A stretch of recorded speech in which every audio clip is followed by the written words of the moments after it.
Okay, so once the process begins, we go through a healing, cleansing period, and that's like a piece of string. It's open ended.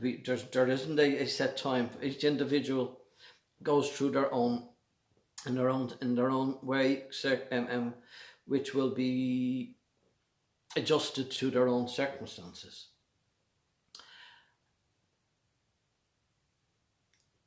However, the sadness has to leave. When we choose change and when we choose healing, this doesn't just disappear and change into love and light and peace. It has to leave, and we sit through it. We have to sit through the sadness, which we're sitting through already. The fact that we have the sadness and the anger and the hatred within us, and the guilt and the fear. I don't know if I've mentioned fear at all in these talks. It's the biggest one. So that's where my head's at. Fear is the biggest one.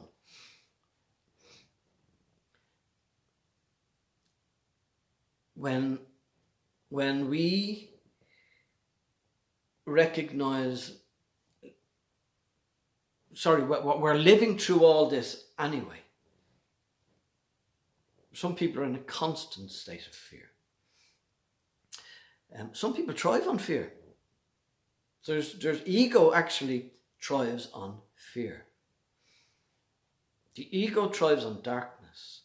You look around and you'll see where, and this is in subtle. This stuff is very, very subtle. We do things to create guilt on a daily basis, because that's the drip feed of the ego. Drip, drip, drip. A little bit of guilt, tiny little bit of guilt. And this is like snacking, or grazing as you're going through the day. Other times we can get a huge amount of anger or sadness, and this is like going to a buffet for the ego. However, it's happy with the drip feed of guilt. So it's recognizing the feeling that you have. The way home is to look within. The way home is to look within, to stop looking at the outside world for your reasons. Because we will always find a reason why I'm feeling crap. We'll always find a reason for our depths of sadness and our depth of anger and all this other shit. And until we can actually snip the reason like a balloon and leave us with a feeling for no reason, that's the only way we can take responsibility for it. When you sit down and say, I'm sitting here now, I'm sad because of something that happened in the past, whether the past is 10 minutes ago, 10 weeks ago, 10 years ago, 10 lifetimes ago. It's still the past.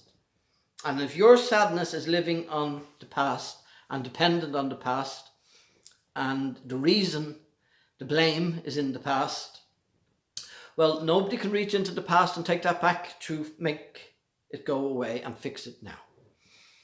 So, getting back to what I said in an earlier talk, that the feeling is alive and well and kicking now. So that's where ownership and responsibility comes in. I'm sad now, or wherever the word is, wherever the feeling is, I am it now. And I'm choosing not to be that now. And so you have to show this something else. You have to show your sad self your happy self. You have to literally talk. It's like two sides of yourself. You have to say, no, that's not who I am. This is who I am. Now, this side takes practice. For some, But we can learn to plug into this in a few seconds, in a few moments, instantly for some. We can do it with a picture first. We can do it with an imagination. And imagine something that makes our heart explode. Remember a feeling of being loved. Or loving someone. Not being loved, loving someone. And allow that feeling to grow. And to be able to say, in the presence of, I'm going to call it darkness and light. So in the presence of your own darkness, you shine your own light. And when you get that feeling, that's when you utilize all this neutral. The air around you is neutral. There's no anger, there's no sadness, none of that negative stuff is in the atmosphere around you. It's inside of you. And you have the power to take in that energy and change it to wherever colour you want it to, whether you change it black or white. That's how powerful you are. You breathe in, you soak in. This outside energy is giving itself. This is life energy, and it's sharing itself unconditionally. You don't have to give anything back to this energy that's outside of you. You don't have to give anything to the wind, or to the air, or to the earth, or to the fire. You don't have to give anything to the trees or the birds, or to life itself outside of you. Does not require anything from you. It gives itself to you unconditionally. And if you can, or when you can, not if, when you reach out to this energy while you're shining light and say, I want you to empower me now. I'm reaching for you now.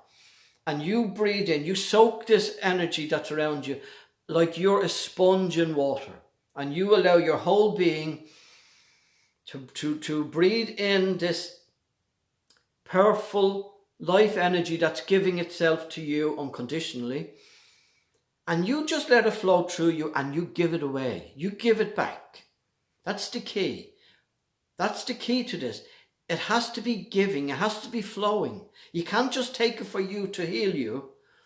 You have to take it and give it away. And then you get more. And then you get more. Because the more you breathe into this, the more you connect into this, the more you become one with this, it expands. The universe is expanding. And you're part of that expansion, or not. If you stop the flow, if you stay contained in your own bubble of yuckiness, you've stopped the flow. So it's up to us. I call it pulling your curtains across. It's because we in your own bubble,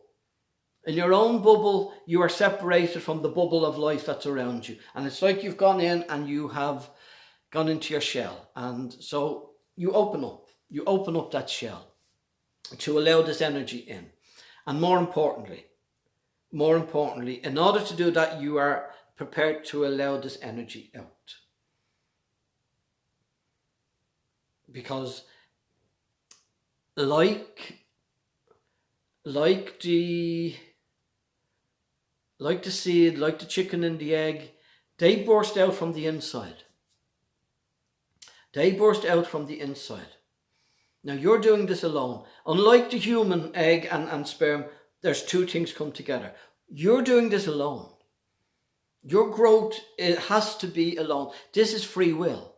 This cannot be forced onto you. This is your choice, and so this grasping for the outside energy, that unconditional life giving itself, has to start from in there. And you can't start this if you are hell-bent on keeping your sadness or your anger or your now all this other stuff. Now, we're touching on our humanness here and our egos and our opinions. But at the end of the day, your opinion doesn't go past a certain point. There's another talk that I've given, it's called God's Customs. God's what would you call I don't know what they're called. It's like airport security. That there's a certain point you get, and you are searched, and there's certain things that you cannot bring past this point. And this works on an energetic level. So you can't bring your opinion, because that's gone with your mind, and you can't, more importantly, bring what lives on your anger. You cannot bring your anger into peace. You cannot bring your sadness into joy. No matter how insistent you are that you want to go up to God and throw this in his face and say, look what you've done to me. Didn't. We'll talk about creation and creation energy in a few minutes.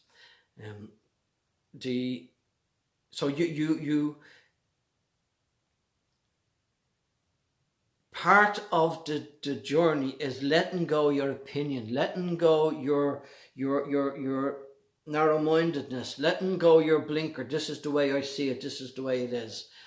If you insist on that doggedly, and this can be religion. This can be a religion. This can be an insistence that my religion is right over your religion. This can be many, many things in this world. The righteousness, the holy ones, this crosses all religions. If they believe I'm right and you're wrong, they don't get past this point either. Just judgment doesn't get past this point. Oneness in love, oneness in peace, oneness in joy, oneness in gratitude, that gets past this point. And only that. But that's another talk. So again, I'm aware of the time on these little videos, so I leave it at that. Again, that old memory is there.